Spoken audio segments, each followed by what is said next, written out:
Bom, pessoal, então vamos falar aqui de alguma das principais temáticas, tá, que a gente vai encontrar na obra do João Cabral de Melo Neto, tá? Então, a primeira aí, que é uma marca do João Cabral, é justamente a paisagem nordestina, tá? Naquilo que tem de contradições, naquilo que tem de tragédias, de misérias, enfim, uma questão de multifacetária, uma questão multifacetária para pegar afinco, né, esse realismo dramático, né, que existe no Nordeste. Não há nada de fantasiação, não há nada de idealização, não há nada de gritos confessionais, gritos desabafados, não. É um realismo cru, mas dramático. Né? Como a gente vai ver, por exemplo, nesse poema aí, ó, Duas das Festas da Morte. Olha aqui, poema trágico, né? Embora seja um pouquinho difícil de entender, olha só. Recepções de cerimônia que dá a morte, o morto vestido para um ato inaugural, e ambiguamente com a roupa do orador e a da estátua que vai se inaugurar.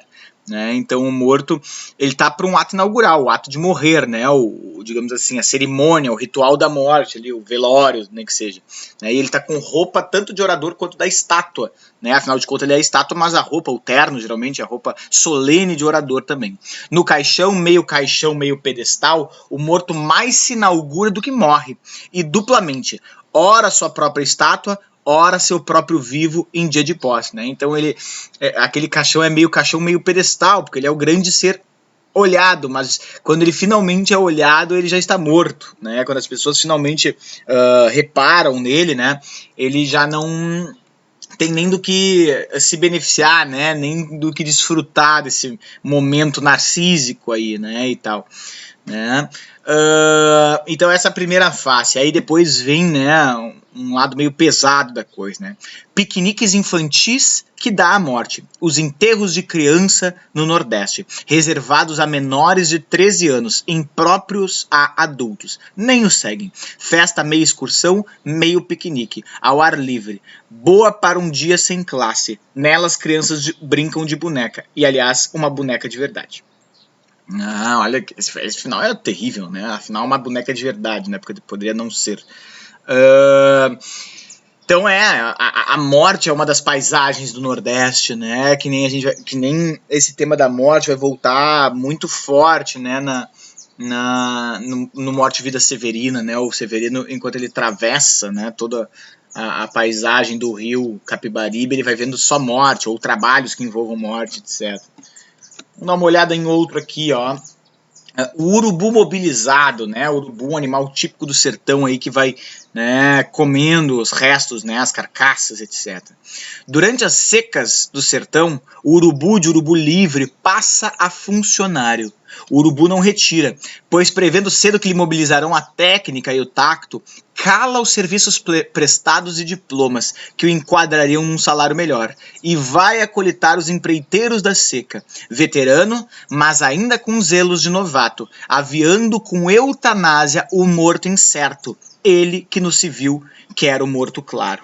Né? Então vejam que durante a seca o urubu ele passa de livre a ser funcionário, ele passa a ter uma função, que é basicamente a de limpeza desse sertão aí, né, cheio de animais mortos, né? E ele fica, né, ali aviando os animais, né?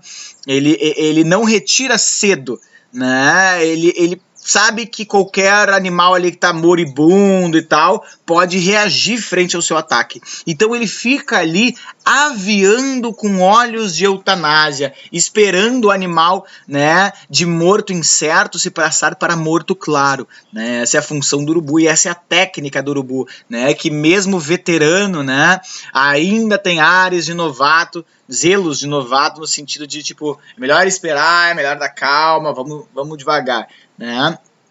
Embora mobilizado, nesse urubu em ação reponta logo o perfeito profissional, no ar compenetrado, curvo e conselheiro, no todo de guarda-chuva, na unção clerical com que age embora de imposto subalterno.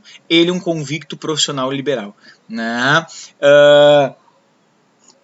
É interessante aí, né? A gente vai vendo primeiro uma pose, né, bastante assustadora de um urubu que é curvo, conselheiro, no todo guarda-chuva, né, como se abrisse na unção clerical, né? Unção clerical, para quem não lembra, né, ou não sabe, né, geralmente é aquele momento, né, de extrema unção, né, o momento antes de morrer, de desabafo e tal, né? Só que, embora na unção clerical, ele tem um posto subalterno, então ele não é aquele padre, né, que tá lá esperando para o sujeito se confessar, né, ele parece isso, né, mas na verdade ele tem um posto subalterno, ele é um profissional liberal, ele quer o quê? Quer fazer o seu. Ele quer o seu, digamos assim, a sua margem de lucro, afinal de contas, a morte do animal é o seu lucro. Certo?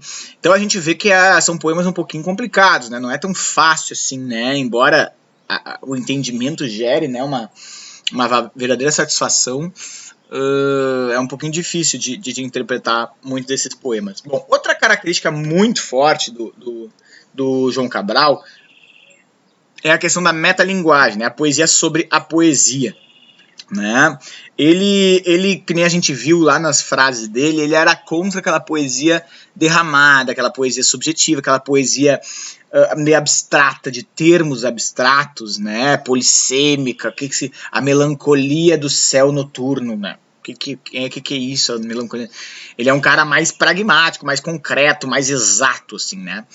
E essa teoria dele acaba aparecendo no poema homônimo ao livro chamado A Educação pela Pedra, na qual ele faz uma espécie de ensino que a pedra daria à poesia. Tá, então vamos dar uma lidinha aí neste poema e vamos ver o que a pedra pode ensinar. A educação pela pedra, por lições. Para aprender da pedra, frequentá-la.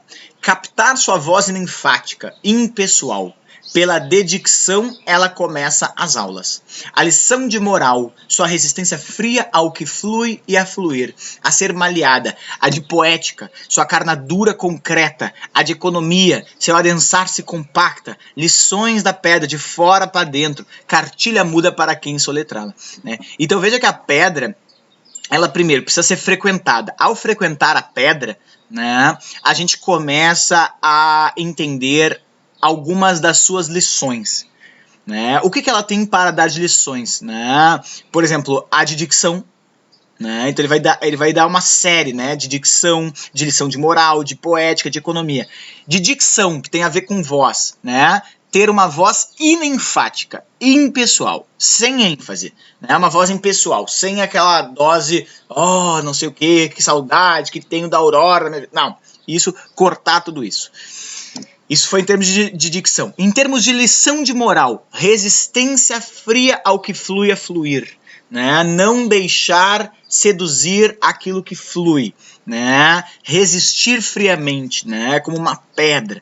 Né? Então, eu já falei, mas repito, João Cabral ele era antimusical, porque ele dizia que a música é muito fluente.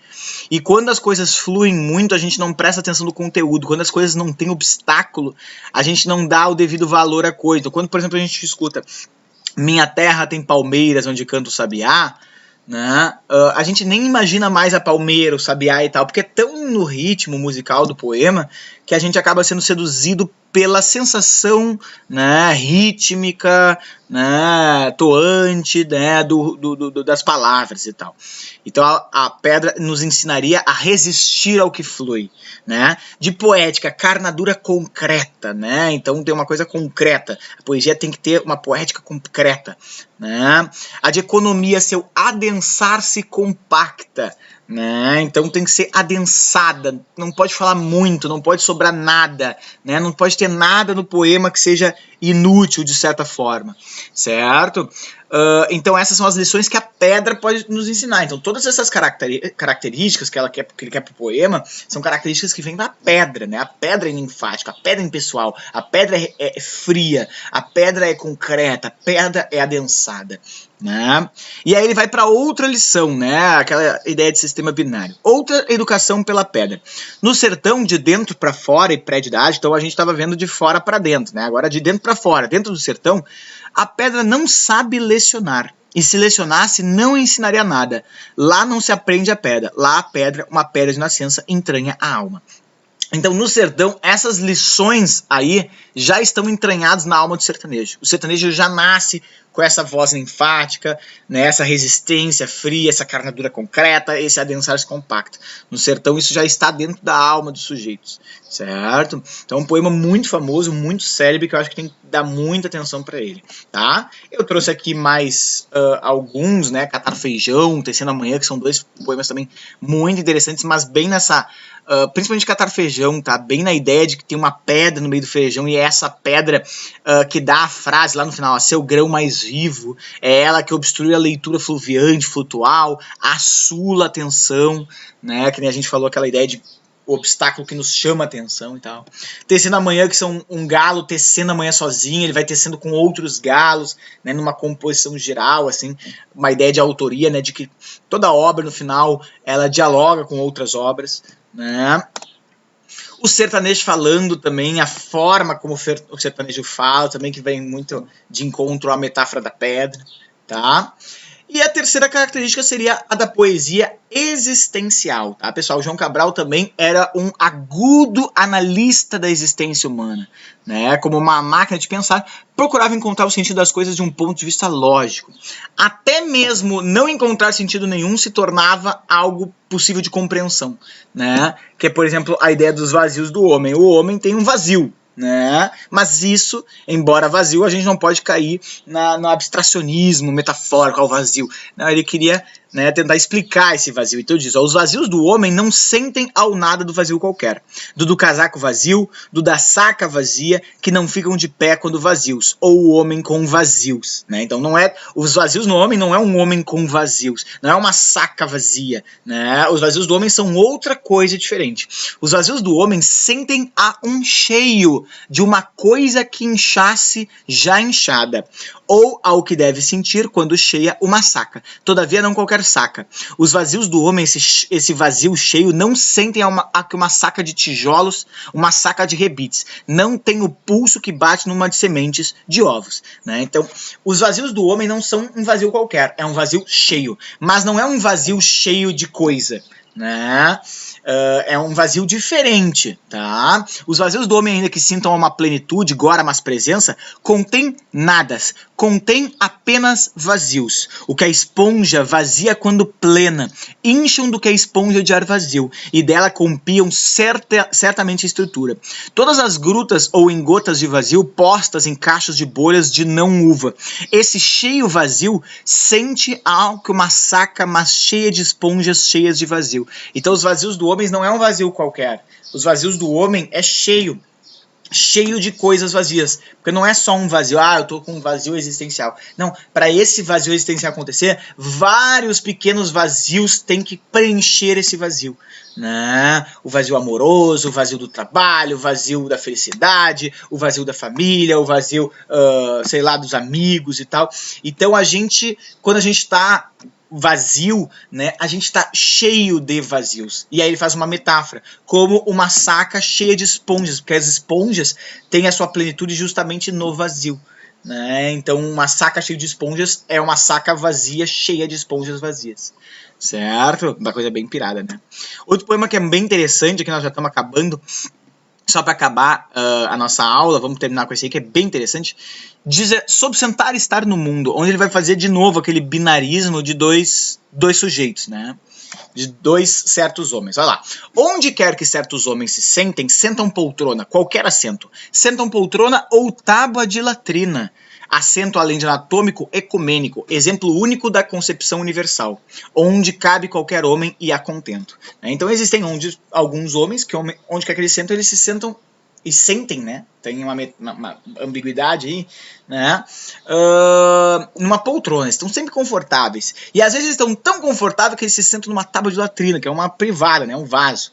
Aquela pessoa que, né, onde quer que vá, se sente bem, e aquela que até extrapola, né? Aquela que já cheguei, né? Tipo assim, atendente de loja de surf, né? E aí, brother, beleza? Não sei o que, vamos tomar uma bermudinha aí, papapá. Né? Chato pra caramba. Aí vai ir para outro tipo. Onde quer que certos homens se sentem, sentam bancos ferrinhos de colégio, por afetuoso diplomata estofado. Os ferem nós de baixo se não pregos, e mesmo a tábua de latrina lhes nega o abaulado amigo às curvas do afeto. A vida toda se sentem mal sentados, e mesmo de pé algum assento os fere. Eles levam em si os nós se não pregos nas nádegas da alma em F's e R's. Aí seria o outro sujeito, que onde quer que vá, parece que está sempre sentando numa cadeira de colégio com um prego virado para si.